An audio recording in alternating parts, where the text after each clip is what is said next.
Take a look at this dashboard. That's a real Gumroad sales page sitting at 0 sales. Now watch the rows begin filling in until the screen shows 50. 50 sales does not require 50 followers. It requires enough of the right people finding the right product, and later I'll show you the exact number of viewers you need to get there. So if your product has been sitting at 0, don't assume that the product is bad. 0 sales may mean the offer needs work, but it could also mean the right buyer hasn't found you yet. Now do this. Write down the exact person your product helps and the question that they would ask in YouTube when they needed it. Keep it open because we're going to use it later in this video. And I'm going to show you the stupid simple path to making your first 50 sales without building an audience first. We'll fix the product page, match it to a searchable question, and give the right buyer a clear route from video to checkout page. And in a couple minutes, I'll put the before and after sales page on the screen. It's the same file, but a different sales page, so you can see exactly what changed and why the second version gives a stranger less reason to hesitate. And tell me if this sounds like you. You made a digital product, put it on Gumroad, and maybe got a sale or two from people you already know. And now you keep refreshing the dashboard, wondering whether the product was a bad idea. 0 sales doesn't answer that question just yet. Before you rebuild the product, we need to figure out whether the problem is the file, the page, or the path that should be bringing the right buyer to it. This is one of the questions I hear constantly, and one viewer put it perfectly. Alston, I created an ebook, I just don't know how to get sales. And that's the exact problem we're going to fix here today. A Gumroad page is only the checkout at the end of the path. It can't create demand by itself. So the real job is connecting one buyer's problem to a useful answer and then making the paid next step seem obvious. And I've made about $176,000 selling digital products over the years. I've seen pages convert, pages fail, and others that need fixing. So I'm going to show you the order I check before throwing that product away. And before we get to the page, tell me what you made. Put in the comment section, ebook, template, checklist, or file. And if there's enough detail, I'll tell you the search direction I'd look at first. I put every step from this video, plus the buyer email script I'll show you later, in one free page at notes.platformproof.com.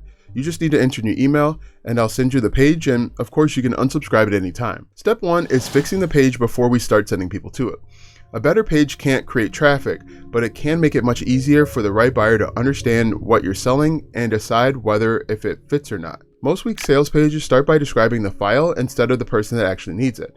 We're going to fix that with 4 things: the headline, the opening lines, the preview, and the buying risk. First, don't lead with an internal name like HVAC diagnostic reference. Write the headline around the buyer's problem. For example, write common furnace error codes new HVAC techs need to recognize. Second, use the first 2 lines to answer the question, is this made for someone like me? You might write, for HVAC techs in their first 2 years who need a faster way to identify common furnace faults and know what to check next. Third, use the actual product. Use a real screenshot or preview so the buyer can see the layout, level of detail, and exactly what they're paying for. Fourth, make the price and refund policy easy to find. For a small reference file, you might charge between $19 and $29 and explain the refund policy in simple and plain English. Now look at these 2 pages side by side. The left has a vague name, a wall of text, and no preview. The right names the buyer's problem, speaks to one person, and shows the actual file. It's the same product underneath, but the second page answers more of the questions a stranger has before paying. Now the page is ready, and the next step is giving the right buyer a way to find it. Quick note if you don't have a product yet. The Finder is a quiz at finder.platformproof.com that helps you narrow your job into a possible buyer and product direction. Save that for later, because from here forward, I'm talking to the person who already has a digital product. Step 2 is finding the question that can lead the right buyer to your page. You don't get 50 sales by dropping the product link everywhere.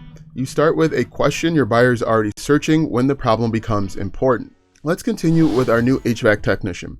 He's standing in front of a furnace, sees 3 flashes on the control board, and searches, what does 3 flashes mean on a furnace? That gives you your first video idea. You make a short, useful video answering the exact question completely. Using your phone is fine, and 5 minutes is enough if that's all it requires to answer the question. The YouTube video stays free. The paid reference saves the technician time, energy, and frustration the next time he comes across an error code he can't identify. That connection is the whole point. The person searching, the person watching, and the person who could benefit from the paid file are the same new technician trying to do the same job better, faster, and easier. Under the video, put one clear link to the product page and repeat the same one in the pinned comment. Tell the viewer what the file saves them from doing instead of just writing, buy my guide. You could say something like, if you want the common furnace codes in one place so you don't have to search each one separately, the reference sheet is linked below. Now the paid product feels like a useful next step instead of a random sales pitch. And if the word video makes you tense up, think about it like this. You're not committing to becoming a YouTuber. You're answering one question you already know how to answer for one person who is actively looking for it. Publishing the video doesn't guarantee YouTube will send it to buyers. It gives the right person another possible way to find you, and then you measure whether that video is producing views, clicks, page visits, and eventually sales. Step 3 is understanding the math so that 50 sales doesn't feel like magic. On some of my own products, roughly 2 out of 100 every relevant viewers buy, but that's my experience and not necessarily yours. At a 2% conversion rate, 50 sales would require about 2,500 relevant viewers over time. The important word is relevant, because random views don't help if those people never had the problem your file actually solves. Here's where the math gets a little more interesting. If one video averaged only 10 viewers a day, that video alone would take about 250 days to reach 2,500 viewers. So don't build the whole plan around just one video. Make several useful videos around different questions the same buyer searches, and let each one become another possible entrance to that same product you've created. If the first video is quiet, don't immediately decide that the idea is dead. Check the path in this order. Is YouTube showing it? Are the right people watching it? Are they clicking? And are those clicks turning into page visits and eventually purchases? Those numbers will tell you what to fix. Low relevant views point back toward the question or the video, while plenty of page visits with no sales point you back toward the offer or sales page. Now watch the same idea using 2 additional examples.